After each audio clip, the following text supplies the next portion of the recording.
አንድ ሰው የኢትዮጵያ ፓርላማ ለመግባት ሲፈልግ መስፈርቱን ማወቅ አለበት። የኢትዮጵያ ፓርላማ ምንድነው የሚያሟላው? ምንድነው መስፈርቱ ማለት አለበት። የኢትዮጵያ ፓርላማ ውስጥ ለመግባት በመጀመሪያ ትልቁ ነገር በደንብ መተኛት መቻል አለበት። ፓርላማ ውስጥ በደንብ መተኛት፣ ህልም ማየት አለበት። ፓርላማ ውስጥ አንተ ሊቀሰቅስ የሚገባው ጭብጨባ ብቻ ነው።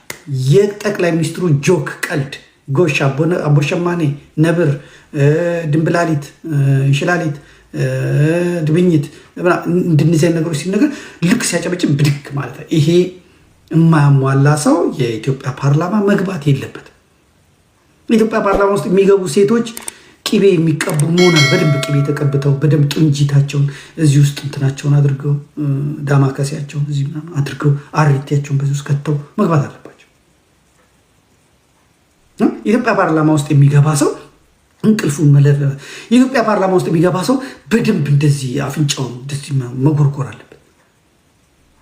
በእውነት የኢትዮጵያ ፓርላማ ውስጥ መግባት ያለበት ተቃውሞ ሲባል ዝም ብሎ፣ ድጋፍ ሲባል እንደዚህ ቶሎ ያው ፍጥነት ይጠይቃል። እሱ ገና ታገሰ ጫፎ ሳይናገር ድጋፍ እንደዚህ ማውጣት መቻል አለበት። እንደ ዶክተር ደሳለኝ አይነት እንደ ዶክተር ማነው አንደኛው ደግሞ አለ የፓርላማውን መንፈስ የማያውቁ የፓርላማውን አይታችሁ እንደሆነ በመለስ ጊዜ መለስ ዜናዊ መጥቶ እንደ ህዝብ ተቀምጦ ጥያቄ ይጠየቃል።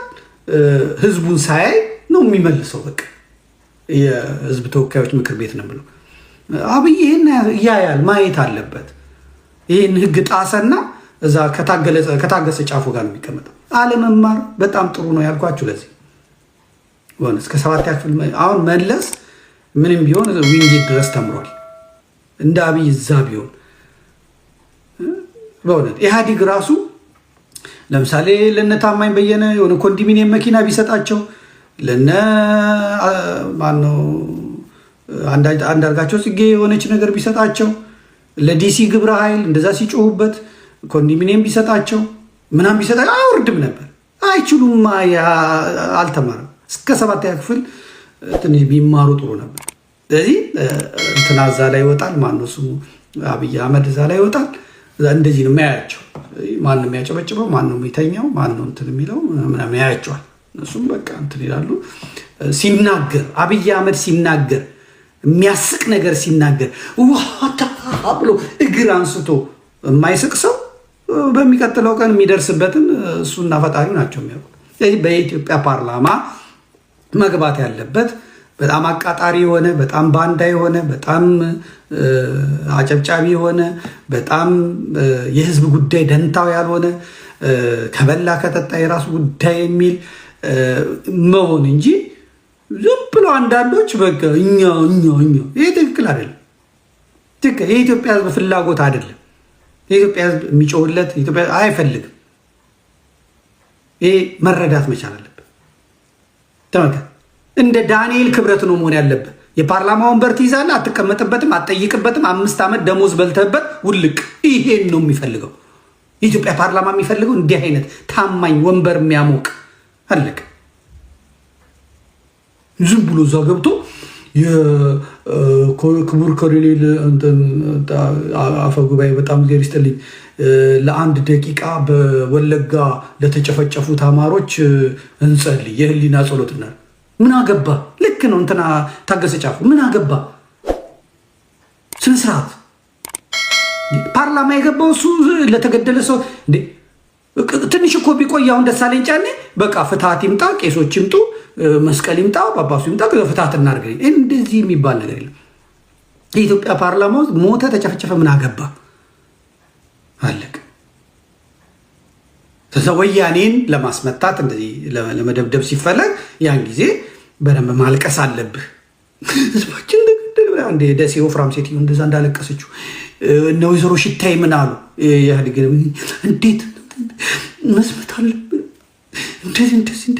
እንደዚህ ይህን ድራማ መስራት የማይችል ሰው የኢትዮጵያ ፓርላማ መሄድ የለበትም በእውነት። እና ይህንን እንድታውቅ ያስፈልጋል።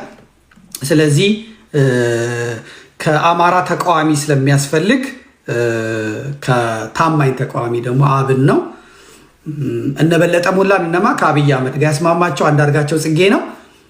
አቶ አንዳርጋቸው በዚህ ውለታው በእውነት መሰገን ይገባል። አብይም ብዙ አንዳርጋቸው ጽጌን አይናገረውም።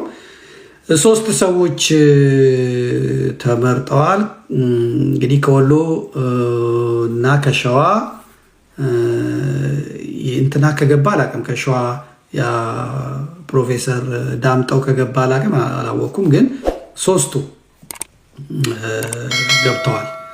ከጎንደር የጎንደር እውነት ከጎንደር ጣሂር መሐመድ ገብቷል። ማንተስ መልካሙ ሹምዬ ገብቷል። መልካሙ ሹምዬ ማለት እንትናን የጎጃሙን ልጅ ያስገደለው ማለት ነው። የጎጃሙን ማን ነው የሚባለው? አሳምነውን ገሏል ምናምናም ብለው የገደሉት ማለት ነው። እዛ ንፋስ ማውጫ ሄደው እዛ ጋይንት ላይ ያረዱት ልጅ ማለት እሱ አሁን ተመርጧል። ማን ነው ወንድማችን? የፖስታ ቤቱ ማን ነው ስሙ? የፖስታ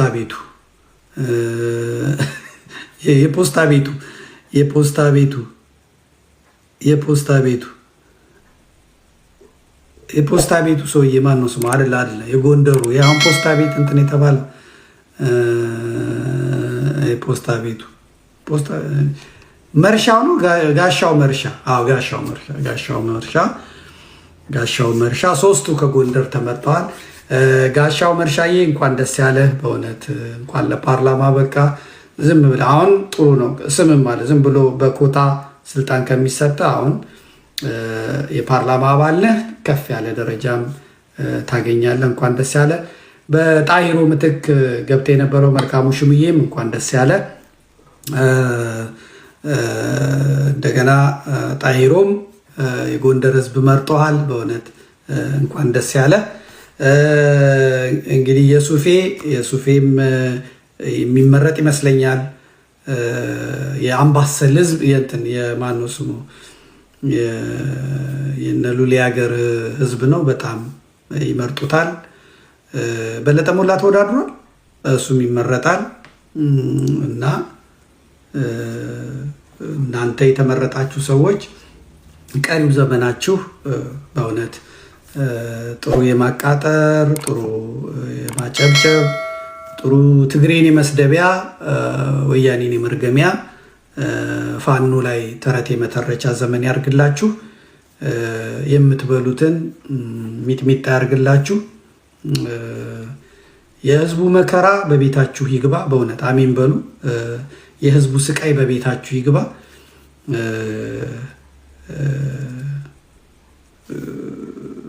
ሌላ እንግዲህ ምንም ልላችሁ አልችልም። በእውነት መልካም የባንዳ ዘመን ይሁንላችሁ። ግን እናንተም የመረጣችሁ ሰዎች በመረጣችሁት ልክ ዋጋችሁን ታገኛላችሁ። የእጃችሁን ይክፈላችሁ። ሌላው ታርጋ ነው። ታርጋ የሚባል መጥቷል። አያገባኝም። አጀንዳዬን አልቀይርም። ይርጋ በለው መርጊያ በለው ታርጋ በለው ምንም የሚያገባኝ ነገር የለም። ሌሎች አጀንዳዎች ይመጣሉ። ሰሞኑን በጣም ጠብቁ፣ መዝግቡልኝ። በጉርሻ ፔጅ ላይ በጌጡ ተመስገን ፔጅ ላይ ህፃን ከሌ ጠፍታለች፣ እንደዚህ የተሰረቁ ናቸው ምናምን የሚሉ ብዙ ተሰራ የብልጽግና አሁን ይህንን እዛ ህዝቡ ስታምር ስታሳዝን ይላል። እኔን ከአሩሲው እንትን አይለኝም። ዝም ብላችሁ መዝግቡ። የሚገራርሙ ወንጀሎችን አባት ልጁን ገደለ፣ የ90 ዓመት እንደዚህ ደፈረ፣ ትዳራችን እንደዚህ ሆኖ እንትን አለ፣ አባቴ እንደዚህ ደፍሮኝ ነበር፣ እናቴ እንደዚህ ብላኝ ነበር፣ እንደዚህ ልጆች ጠፍቷል የሚሉ ዜናዎች እንሰማላችሁ። አሁን የጉርሻን ፔጅ የጌጡ ተመስገንን ፔጆች ዝም ብላችሁ እዩ። በጠፋ ሰው ይሞላሉ። ሌላው የሀገሪቱ በጀት የሚቀጥለው ዓመት ምንትስ ትሪሊየን ብር ነው ተብሏል። የኢትዮጵያ ህዝብ እንኳን ደስ ያላችሁ። በጣም የሚቀጥለው ዓመት ከባድ ግብር ነው ያለው፣ ከባድ ታክስ ነው ያለው። ከባድ አሁን ካለው በላይ ኑሮ ይጨምራል። እንኳን ደስ ያላችሁ። የመረጣችሁት መንግስት ደም እንባ ያስለቅሳችኋል። በደስታ አልቅሱ፣ ቆማችሁ አልቅሱ። አዲስ አበባ እንኳን ደስ ያላችሁ። ሙሉ ብልጽግና አሸንፏል። 2 ወንበር ለተቃዋሚ ተለቋል። ኦሮሚያ ሙሉ ብልጽግና መርጧል። እንኳን ደስ ያላችሁ።